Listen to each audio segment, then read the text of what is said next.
But before you rush off to your gardens, Willie Jackson is along with his commentary on the week. Kia ora, Willie. Kia ora, Scotty. So what's up with you?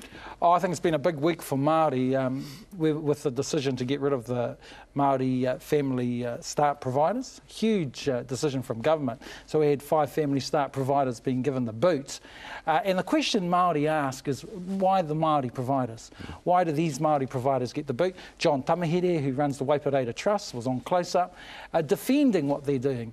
And one of the things we know is that we've got providers everywhere, but it always seems that Māori providers are over-critiqued, Scotty. And we get tired of that.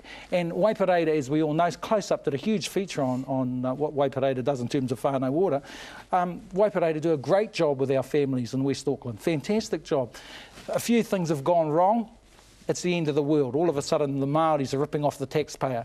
We're sick and tired of that type of message coming across, sick and tired of being critiqued like that. There's thousands of family providers around the country, but Māori are over-critiqued all the time. That's a trend. John did admit, though, John Tamahere did admit that there were some discrepancies in the way they were delivering the program. Absolutely. And John sacked a few, well, I shouldn't say sacked, but he asked them to leave. He asked them to move on, and he's turned the program around, and it's really worrying for us because 3 of the providers, Waipareta, Turiki, in Mangere and Papakura Marae, they're all whānau ora providers. So what's the next step? Are they really going to give whānau ora the boot? Now, we know for a fact that there are some ministers in the national government who don't like whānau ora. They don't want Māori to be doing things for themselves. At the same time, though, we still have to be accountable, don't we? We always have to be accountable, but Māori, Scotty, have to be more accountable than anyone. And we found that out this week with Māori television, didn't we? Yes, they've been slammed in the newspapers for going to Norway. Yes, we're not allowed to go away on taxpayer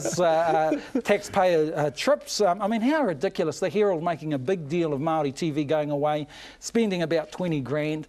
You know, with respect to this channel, I'm sure executives from this channel have travelled away for years and years and years. And Māori television, they've got an investment in terms of Indigenous relations, Indigenous TV, and good on them for going away, and good on them for spending taxpayers' money. Peter Sharples came out and supported them. So I say, well done, Jim Mather, and we should again look at why the Herald has made a huge deal of a measly $20,000 trip overseas. And another huge loss for Māoridom and Aotearoa, the whole of New Zealand. First Māori Speaker of the House, Sir Peter Tapsell, passing away. He was quite a character, Sir Peter. I used to have a few laughs with him, believe it or not, because we were all learning Māori. Of course, we're not experts like you, Scotty, but he went to Wānanga o Raukawa, like myself, and he came out at least proficient in the language, and he always talked about it, and he said, you know, it's great to learn the language, and I know they were proud of what he did. Just on Te Tibu, I really enjoyed that interview.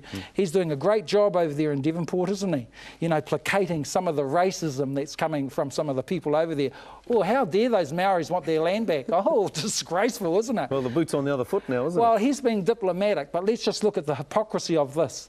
Len Brown should be supporting the Māori of Ngāti Whātua, not some of that lot in Devonport who are so concerned about the reserve. That was always Māori land. Good on Te Tibu and good on Ngāti Whātua. Thank you very much, Willie. We'll see you next week.